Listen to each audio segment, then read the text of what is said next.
digital bersama para expert yang telah hadir bersama dengan saya di sini. Langsung saja sudah ada Mas Hadi Sucipto, Manager CSR Education and Community Development. Halo Mas. Apa kabar? Baik, itu sehat selalu ya? Sehat Mas. Dan tentu saja sudah ada Mbak Christina sendiri selaku CEO dari Medis Online Indonesia atau MOI yang akan sharing bareng kita hari ini ya Mbak ya. Apa kabar Mbak? Baik, luar biasa. Luar biasa, mantap. Langsung saja kita akan lanjutkan bersama Next Step, Sustain Beyond Expectation. Oke, untuk yang pertama saya mau ngobrol-ngobrol dengan Mas Hadi dulu nih. Mas Hadi mungkin boleh jelasin sedikit kepada kita semua di sini, kepada Next Stepers juga yang baru bergabung bersama Next Step. Apa sih program Next Step ini sebenarnya apa? Dan dengar-dengar katanya ada refreshment. Itu gimana ceritanya Mas? Oke. Next Step ini sebenarnya tahun ke-8. Ini sebenarnya bukan sebuah program baru dari Telkomsel. Ini adalah sebuah program CSR murni yang tahun ini kita benar-benar melakukan revamp, mulai dari penamaan dan juga logo. Mungkin kalau Mbak Christina di tahun 2020 ikut ya Mbak, itu namanya masih The Next Step. Lalu tahun ini kita benar-benar membawa hal yang baru, namanya Next Step, namanya berubah menjadi Next Step, kemudian logonya juga kita ubah dan sebagainya. Karena memang kita juga membawa satu hal yang baru di Next Step. Di tahun 2022 ini kita sama-sama tahu ya banyak sekali cerita tentang winter season, para digital startup layoff di mana-mana, kemudian banyak yang collapse dan sebagainya. Saat kita mencoba untuk menelusuri menilik apa sih yang terjadi sebenarnya di digital startup Indonesia, salah satunya adalah bahwa banyak digital startup yang memiliki fundamental bisnis yang ternyata belum sesuai di dalam tatanan operasionalnya. Disinilah sebenarnya Next Step hadir. Kami mengulik kembali apa sih sebenarnya program 7 tahun ini sudah kita lakukan. Praktis, sebenarnya Next Step sudah hadir dengan bagaimana membangun fundamental bisnisnya. Namun ternyata ada lesson learned yang harus kita lakukan lagi dari apa yang terjadi di industri saat ini. Itulah yang kami bawa tahun ini, Kitty, bahwa apa-apa saja kesalahan-kesalahan mendasar dari startup, kemudian apa sih yang harus kita pelajari dari startup yang sukses, lalu apa sih yang hal paling mendasar dibangun oleh sebuah startup, itu yang akan menjadi concern kita di tahun ini. Jadi berharap untuk Next Stepers yang ini ya yang masuk nanti kita submit untuk startup digitalnya, jadi udah lebih tahu nih apa yang harus dilakukan ke depannya. Tapi seperti yang kita lihat ya Mas Hadi ya, ini banyak sekali tren dan juga opportunity startup digital. Ini bagaimana menurut Mas Hadi dan terutama ya khususnya Kota Medan ini dibanding dengan ibu kota?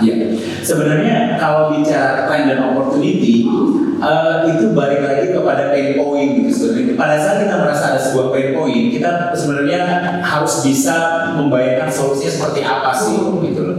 Kalau mau bicara kita menyempitkan pikiran kita, pasti tetap tidak akan ada peluang, nggak ada opportunity dimanapun.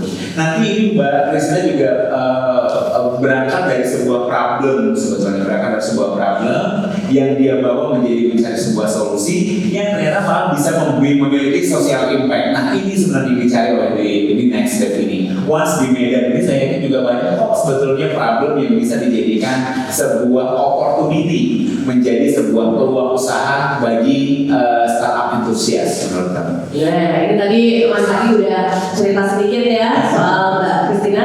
Sekarang saya nih yang nanya, ya boleh mungkin cerita sama kita di sini sama Next Stepers juga, apa sih Medis Online Indonesia atau MOI dan ini bergerak di bidang apa sebenarnya Mbak Chris?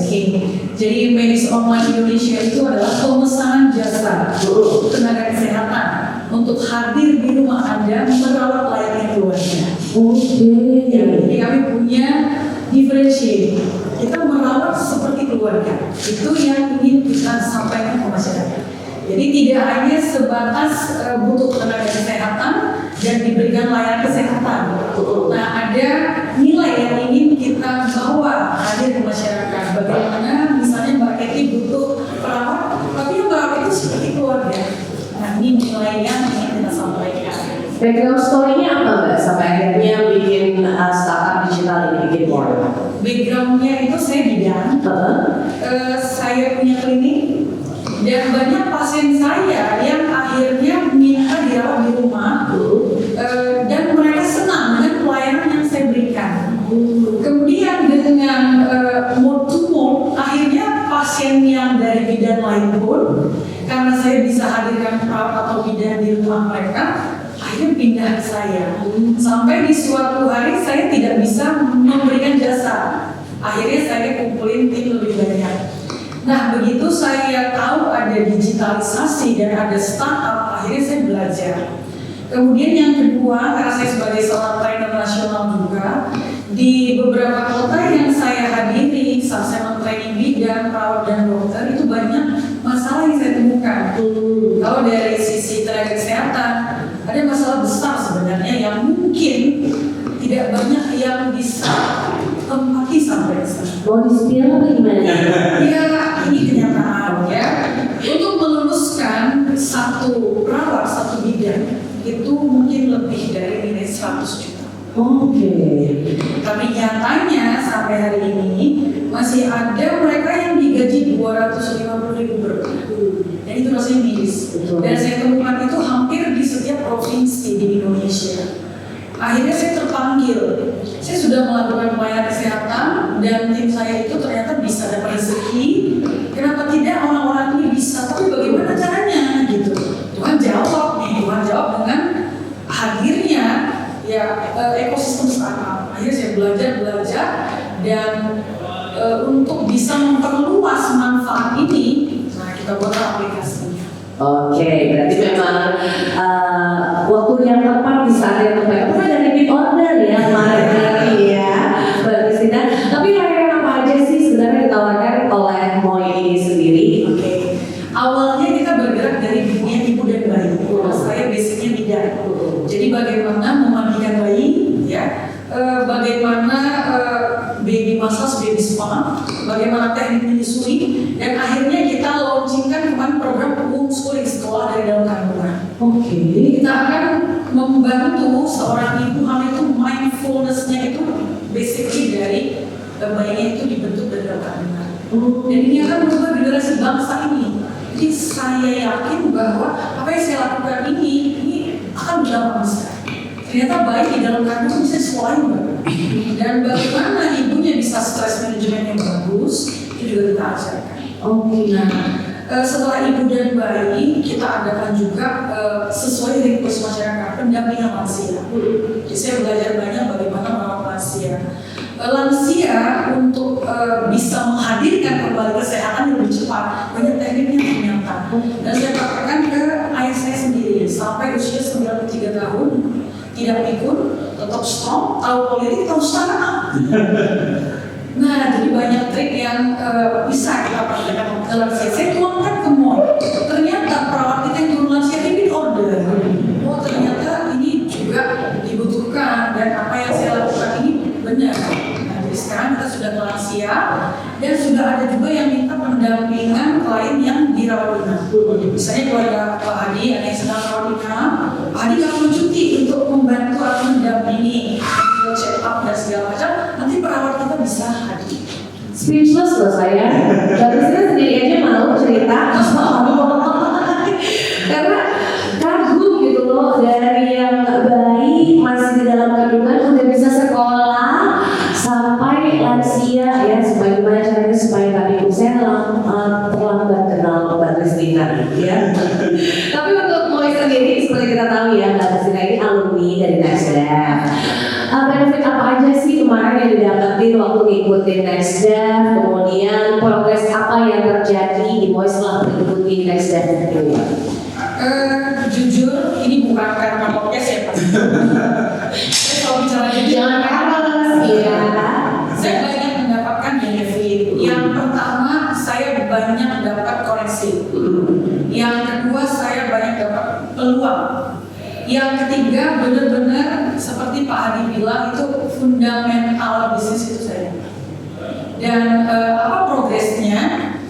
Merubah mindset saya. Setelah saya di NextDev ikut mentoring dan ada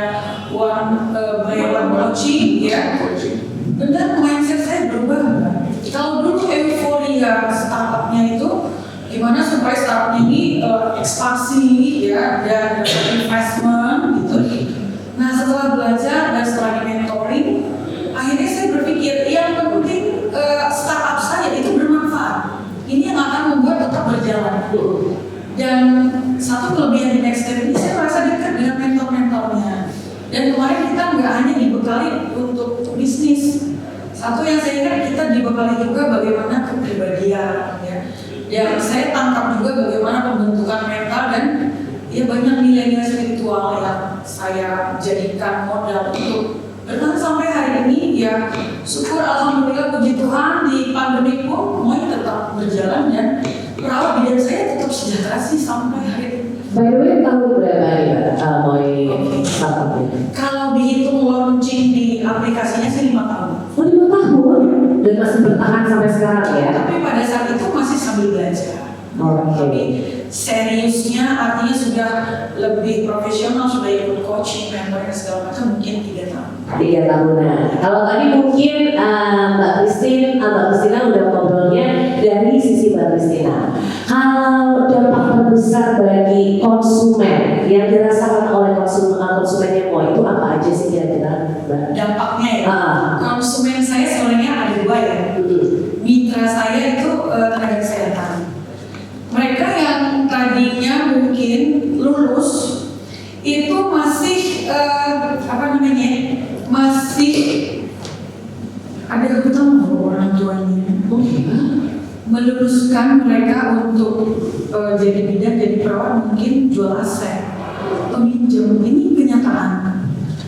Setelah mereka ke Moi, kita latih, mereka punya skill, mereka didistribusikan oleh aplikasi Moi.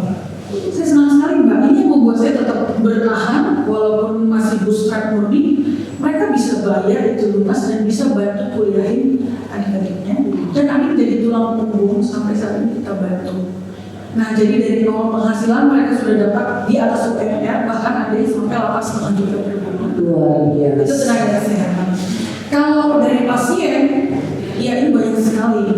Pasien yang tadinya mungkin contoh perawatan luka, kalau dia keluar itu macet, antri, mahal. Ini kami hadirkan perawat yang butuh dana untuk keluarga merawat ke rumah. Pasiennya bayarnya murah, nggak perlu keluar, dirawat seperti keluarga. Nah untuk ibu hamil yang melahirkan rasanya sakit, kita sudah coaching mereka di rumah bisa senyum-senyum loh lahirannya. Bahkan yang bekas operasi pun bisa lahir normal. Dan menyusuinya sukses. Jadi saya yakin yang saya lakukan ini benar-benar walaupun belum up banget ya, ini mendukung program pemerintah sih. Walaupun saya masih diam-diam saja, tapi saya yakin ini memberikan sumbangsi besar. Pelan-pelan pasti ya. Oke, ini dari Mas Hadi. Boleh kasih sedikit komentar dong tentang Mbak Christina ini supaya Next Devers juga bisa kayaknya seru nih, boleh nih. Sebenarnya begini, tadi Mbak Christina kan udah sampaikan ya bahwa di Next Step ini kalau Mbak Christina tadi kalau kayak bilang nggak ada kebohongan gitu ya, Mbak Christina juga nggak ada kita setting untuk ngomong apapun.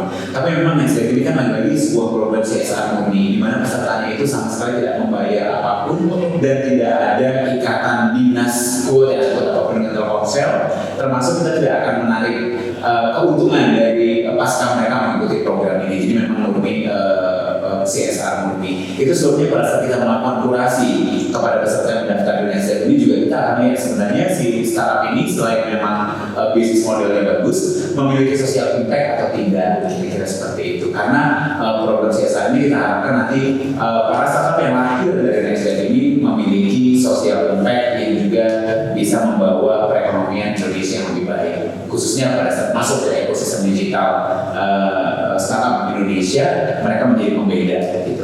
Berarti nggak perlu soal cuan ya, tapi harus ada memberikan dampak sosial ke masyarakat sekitar. Tapi memang kalau terasa kita sudah di penghujung sesi Next Dev Talks kali ini. Yang terakhir nih, kita pengen dengar dong pesan-pesan dari Mas Hadi, dari Mbak Christina untuk para Next Devers yang mungkin sedang mempersiapkan startup digitalnya untuk ikutan Next Dev 8 ini. Kira-kira pesannya apa? Kalau dari saya, pede aja untuk ikut. Yang jelas memang harus nyiapin yang bagus untuk bisa lolos kurasi gitu untuk kita, karena dari tahun ke tahun itu pendaftarannya memang banyak ya. Tahun ini akan challenging mengingat winter season tadi kita juga masih belum tahu seberapa banyak yang daftar, tapi kalau pengalaman tahun lalu itu lebih dari 270-an yang mendaftar dan hanya harus kita kurasi hanya menjadi 40 saja begitu. Nah, nanti Mbak Krisna juga bisa menyampaikan apa sih key point yang harus atau key success-nya agar bisa masuk lolos di NextDev, karena ini memang murni tidak ada titipan begitu. Pokoknya mendaftar, kita kurasi, lolos dan kita inkubasi, kira-kira seperti itu. Kan CSR ya Mas Dan ya. CSR. Aduh, Mbak kasih tahu rahasianya kenapa bisa sampai seperti ini Mbak ini. Ya, rahasianya adalah idenya itu harus menjadi solving problem. Jadi jangan ikut-ikutan, ya. Temukan masalah, hadirkan solusi. Saya selalu pesan ke tim saya, di mana ada masalah di situ ada peluang. Jadi berangkatlah dari masalah dan hadirkan solusinya, pasti dapat nilai tinggi dari NextDev. Tuh, itu aja Mbak. Tuh, harus melihat masalah dan mencari solusinya ya. Kalau gitu terima kasih banyak untuk Mas Radi dan juga sukses terus ya. Sehat-sehat. Nah, untuk NextDevers yang lagi menyaksikan, jangan lupa untuk subscribe official YouTube channelnya kita dan official social media NextDev, mulai dari Instagram, TikTok, Twitter, kemudian kita punya LinkedIn account juga. Tentunya di situ kalian bisa update informasi menarik seputar NextDev dan dunia startup digital. Kalau gitu terima kasih sekali lagi, sampai berjumpa di NextDev Talks episode berikutnya. Saya Katie Natasha pamit undur diri. NextDev, sustain beyond expectation. Bye bye.